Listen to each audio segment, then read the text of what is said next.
म्हाडा एकजुटीचा विजय असो, म्हाडा एकजुटीचा विजय असो। कोण म्हणते हटणार नाही, हटल्याशिवाय राहणार नाही। कोण म्हणते हटणार नाही, हटल्याशिवाय राहणार नाही। कायदा बचाव अतिक्रमण हटाव, कायदा बचाव अतिक्रमण हटाव। कोण म्हणते हटणार नाही, हटल्याशिवाय राहणार नाही। कोण म्हणते हटणार नाही, हटल्याशिवाय राहणार नाही। त्या धक्का।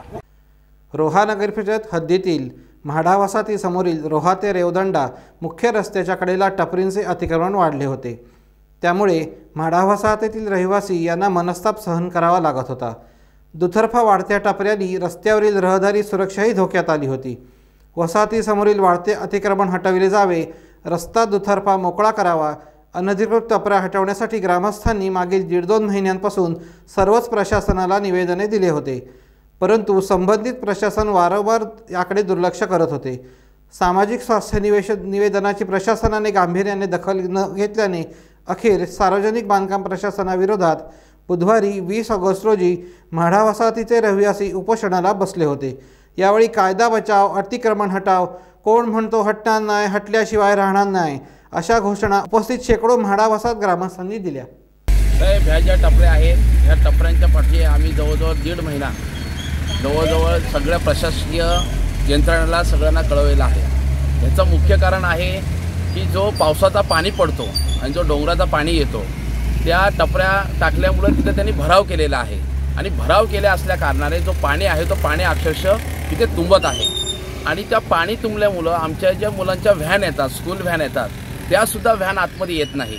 आम्हाला अक्षरशः मुलांना कडेवर घेऊन मेन रस्त्याला सोडावं लागतं आणि त्याच्यानंतर जी काही सांडपाणी साठतं आणि त्याच्यामध्ये जी काही रोगराई होते त्यातून आमच्यातलं पाण्यामुळं पूर्णपणे म्हाडा कॉलनीचं वातावरण दूषित होतं। म्हाडा कॉलनीच्या समोर जे काही अतिक्रमण टपऱ्या होत्या त्याच्यामुळं जे काही रोहा शहराच्या लगत असणारी ही म्हाडा कॉलनी हिचं काही सौंदर्य आहे हे सौंदर्य खऱ्या अर्थाने झाकून जात होतं। तिथे डेव्हलपमेंट नसल्या कारणाने जो तो ज्याच्या पद्धतीने येऊन टपऱ्या टाकत आहे त्याच्यामुळे तिथलं सौंदर्याचा ऱ्हास होत आहे। त्यानंतर येणाऱ्या ज्या काही गोष्टी आहेत आम्हाला ज्या काही फेस कराव्या लागतात ज्या काही गोष्टी त्या गोष्टी त्याच्यानंतर ह्या टपऱ्यांमुळं लोकांची अडचण निर्माण होत होती। त्याच्यानंतर तिथे जास्तीत जास्त प्रमाणात त्या टपऱ्या नसून तिथे धूम्रपान हा प्रकार चालायचा। त्याच्यानंतर तिथे अपघाताची सुद्धा चान्स जास्तीत जास्त प्रमाणात व्हायच्या आणि त्याच्यानंतर ते झालेले सुद्धा आहेत आणि त्यामुळे ह्या टपऱ्या हटवण्याचा जोमाने काम आम्ही म्हाडा कॉलनी रहिवासी संघाने जोमाने उचललेला आहे आणि आता प्रशासन कुठेतरी सहकार्य करून त्या टपऱ्या हटवण्याचं काम करत आहे। जोपर्यंत टपऱ्या परिपूर्ण हटत नाही तोपर्यंत हा साखळी उपोषण आम्ही मागे घेणार नाही। टाइम्स डिजिटलला लाईक करा, शेअर करा, सबस्क्राईब करा आणि बेल आयकॉन दाबायला विसरू नका। Times digital.